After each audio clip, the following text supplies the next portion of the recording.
Kia ora.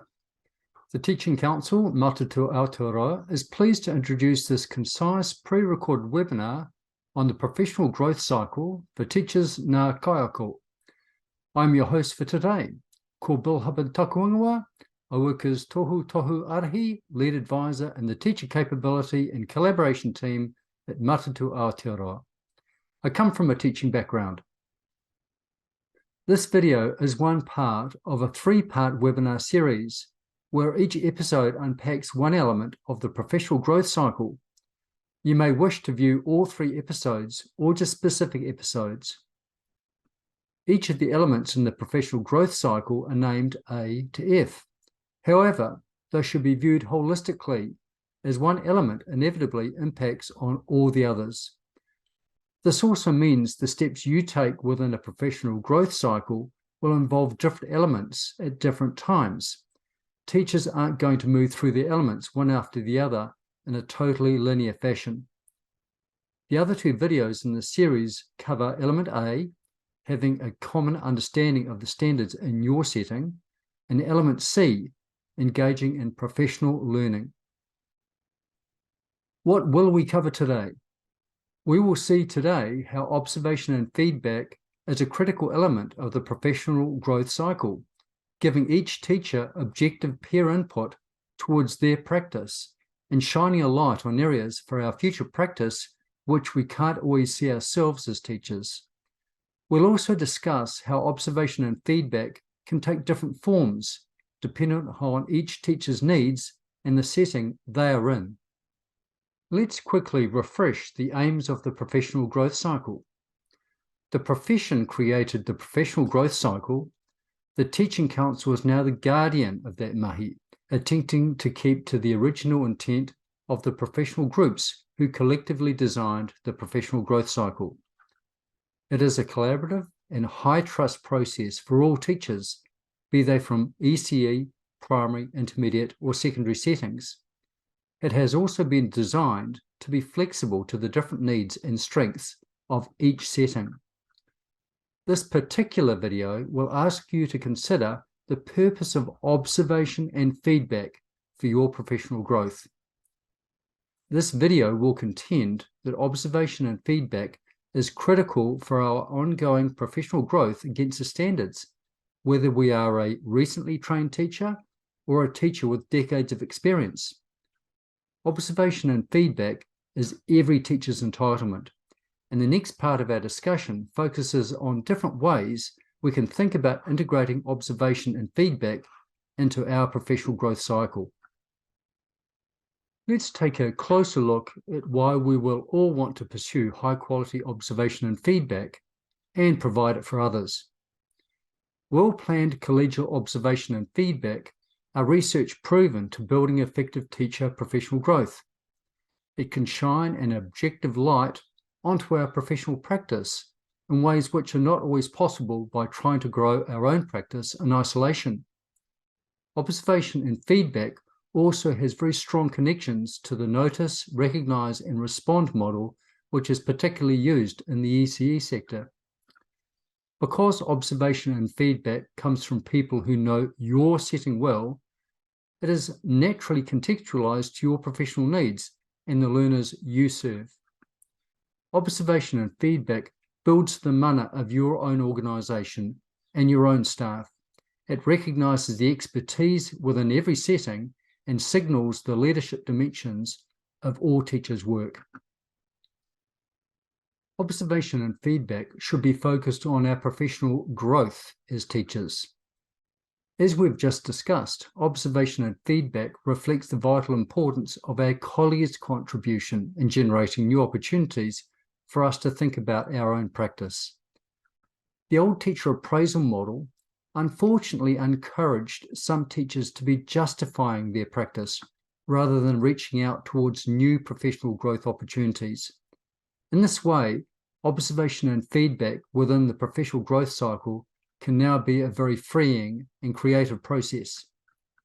And because observation and feedback can fluidly integrate both formal and informal approaches, it assists in building a culture of continual improvement in your setting.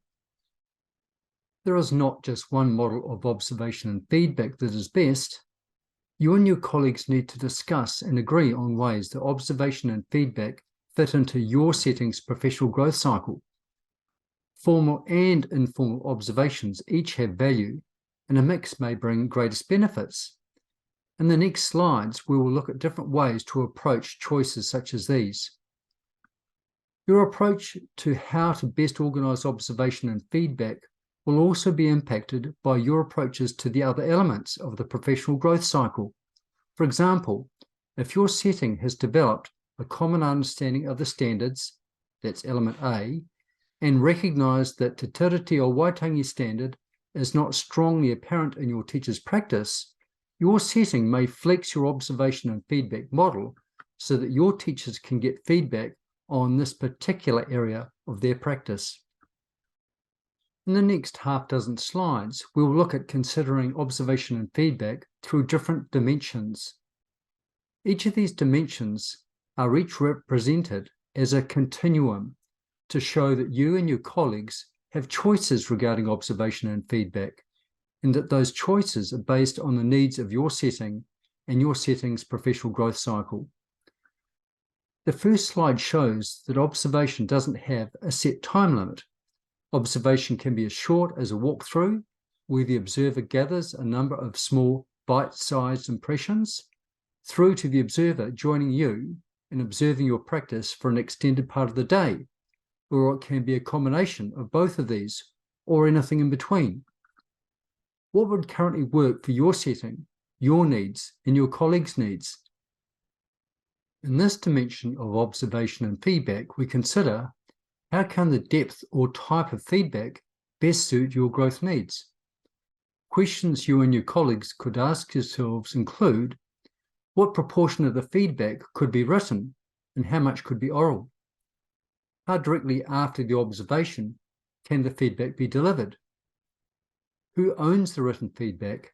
Who all sees it? It is also important to remember that written feedback will be highly useful in those rare cases where teachers are being provided an advice and guidance plan by their setting. In this dimension, we ask ourselves how directive the observation and feedback could be. Are you organising your observation and feedback on practice against particular standards or groups of standards? Or is the observation and feedback built on a blank page, a much looser approach? How clear is the agenda for the teacher and the observer? Is there an agreed understanding? How could there be value in either approach, or use combinations of each approach for different parts of the year? In this dimension, we consider the choice of the observer. Does the observer need to be a hugely experienced teacher, or maybe not? Does the observer's seniority equate to expertise?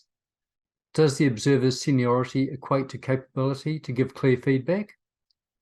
This dimension offers huge opportunities to acknowledge the contributions of even the youngest of teachers.